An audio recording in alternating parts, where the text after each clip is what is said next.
el kell unni. Tőle is hétfőn.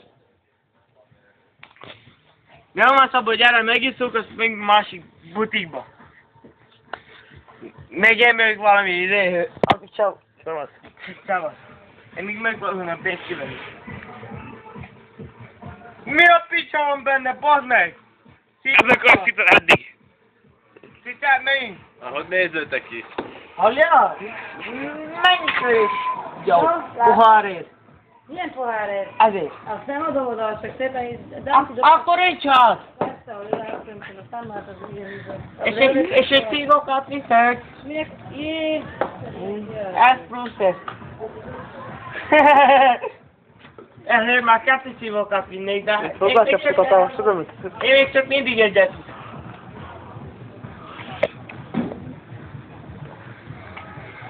Nem kell hozzá csapulnia, csak adja oda és még egy szívokat dobjon bele. Na, vigyél magadnak. Én magára bízom a döntést. Pontosan erre gondoltam, honnan tudta? Nem van. Hello. Nem én, hanem mi, ami. Hello. Viszlát. Majd jövünk holnap, ha hiszi, ha nem. Ez az, hogy még nem jövünk nyugodtan.